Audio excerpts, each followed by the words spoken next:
Mercedes F1 got something new, and we're going to be discussing that in today's video. But before we get into it, first off, mean the world if you could like this video, and secondly, guys, don't forget to subscribe to the channel, hit that red button down below if you want more Mercedes F1 content like this. But let's get straight into today's story, and the reason why Mercedes got something new is that they have finally done it. They have solved porpoising. So Mercedes have finally got rid of the problem that was a major contributor to their early season deficit.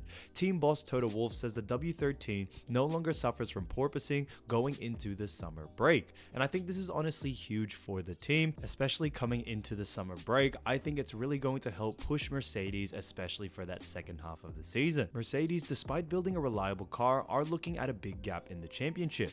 The team has ruled the roost for the past 8 years, has made a serious error in the design of the 2022 car, relieving Lewis Hamilton and George Russell struggling to get going.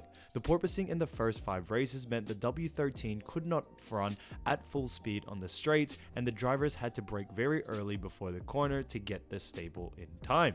So I think this honestly was huge, and the fact that they have solved this really does give them something new for the next half of the season, and I think will really help them push, especially, chasing after Ferrari. Now, the problems at Mercedes and other teams were such at one point the FIA indicated it would intervene.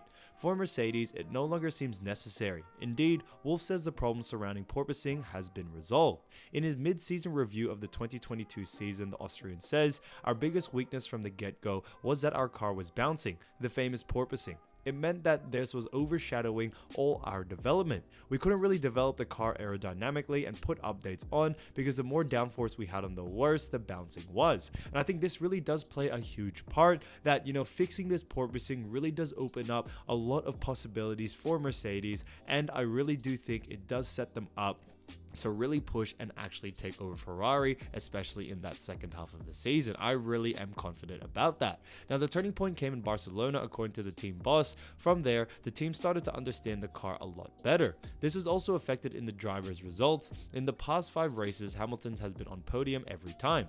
His teammate Russell even took pole position in the last race in Hungary. Wolff, the car has no porpoising anymore. But having said that, we are missing a few months of development, and this is really where we're playing catch-up game with the guys in front. Now, I think I'm more impressed because the fact that Mercedes haven't even been at full tip-top shape as of lately, for the fact that they are still coming in third and are actually competing with Ferrari and probably will take that second position, I think is honestly fantastic. And the second half of this season is definitely going to be Mercedes' half. So I think it's honestly great to see what they have done and how they have solved all their problems. We're not going to go into too much detail on how they actually solved it when it came to the little updates, but I do think this sets him up for a great future, not only for this season, but also next season as well. So, Christian Horner on Toto Wolff rivalry. It's very easy to pull his chain. So, Christian Horner has teased Toto Wolff and insists that he is able to get under his rival's skin.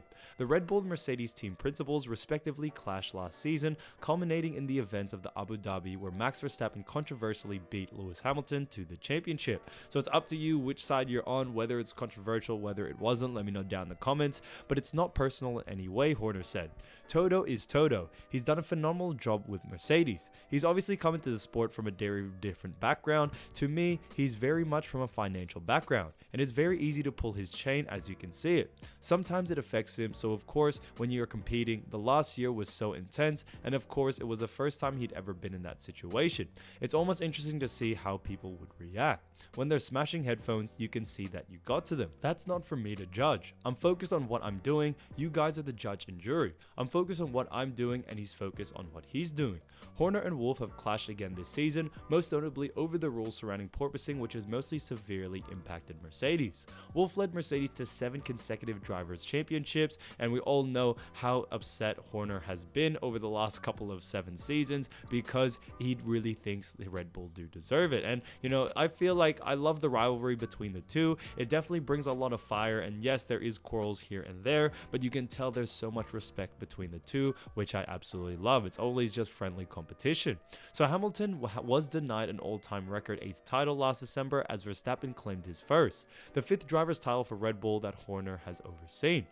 So with all this, guys, I honestly think that the Horner and also Toto Wolff rivalry is definitely one of the greatest rivalries we'll ever see, by these principles. They're honestly fantastic. I grew up watching them, but, if there's anyone else that you think had a great rivalry, definitely let me know down in the comments. Now, with Mercedes' recovery, it may not be actually as good as it seems, as some reporters have been saying. One of the most intriguing technical topics so far this season and worth thinking about during the summer break is the apparent improved competitiveness of the Mercedes W13. We all know how great they did last race or the last Grand Prix where they got double podium, which was honestly fantastic. They were a little bit away from Max Verstappen when it came to pace. However, for them to get double podium in front of Ferrari and also do better than Red Bull points wise, I think it sets up Mercedes very, very well. So more specifically, if the performances shown in the last few races from Silverstone onwards indicate that the Brackley-based team are en route to fighting for victories in the second half of the campaign. If so, this could have a knock-on effect regarding the 2022 title race, even if Max Verstappen and Red Bull hold significant leads in the drivers and constructors standings. Our analysis begins with the British Grand Prix, where Mercedes introduced the latest wide-ranging aerodynamic update on the W13.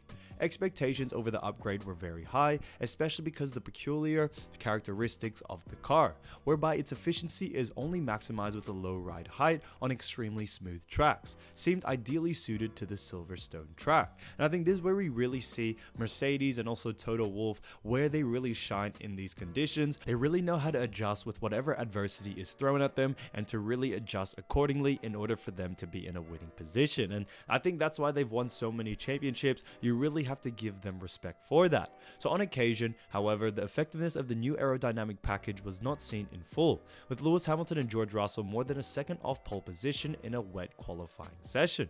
So as a result of the mixed conditions, verification over the effectiveness of these developments required further analysis. Just a week later, the updated W13 would be put through its pace again at the Red Bull Ring, a circuit decidedly different to the Silverstone in terms of layout and also undulations.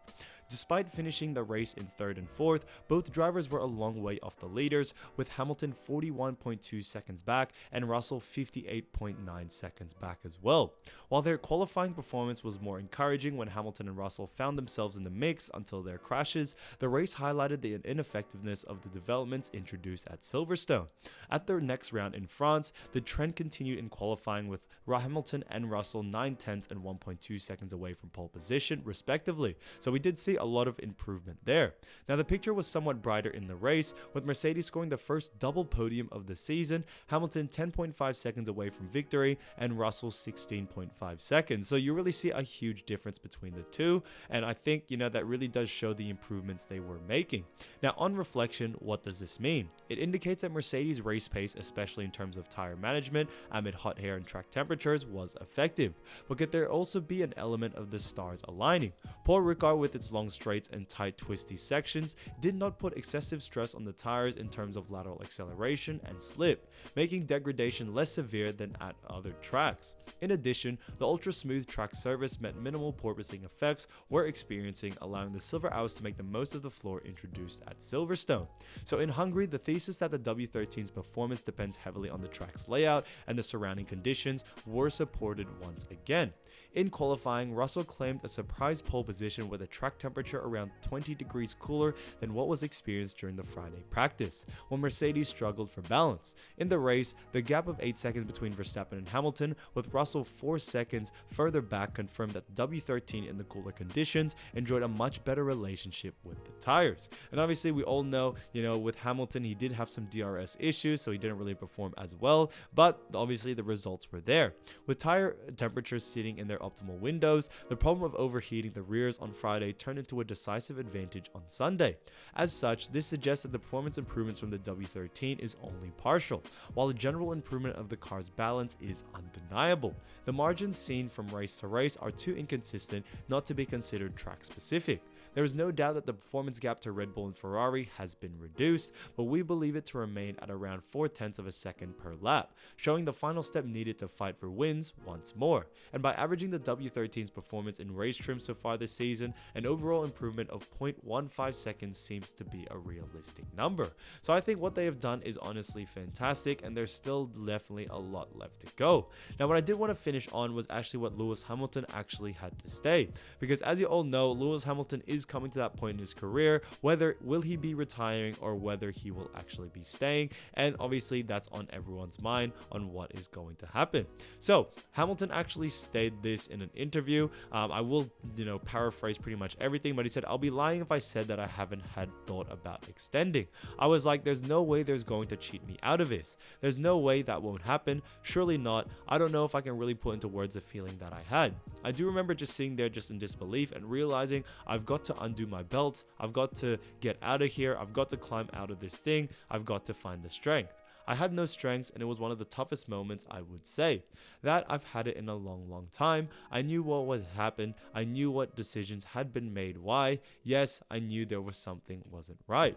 So I really do think that he is going to be staying with Mercedes. There were a lot of rumors that with Daniel Ricciardo being available for next season, that he may go to Mercedes, but I really don't think they're going to give up Lewis Hamilton just that quick for Daniel Ricciardo. Hamilton has done so much for Mercedes. He's honestly been the golden child for them, and I think he continues to really push and really prosper. So I do think Hamilton still has it in him. Yes, he is getting a little bit older, and that is unfortunate. That does happen with age. However, I still feel like he can definitely be a great driver. He may get pushed into second place. Maybe George Russell will be the lead. Maybe George Russell will be the one winning the championships. However, I still think that I would pick Hamilton over some of these young guys still in F1. I'd pick him over Tsunoda still. I'd pick him over Ocon, all these other people. Guys, Lewis Hamilton can still perform if his car is up to date.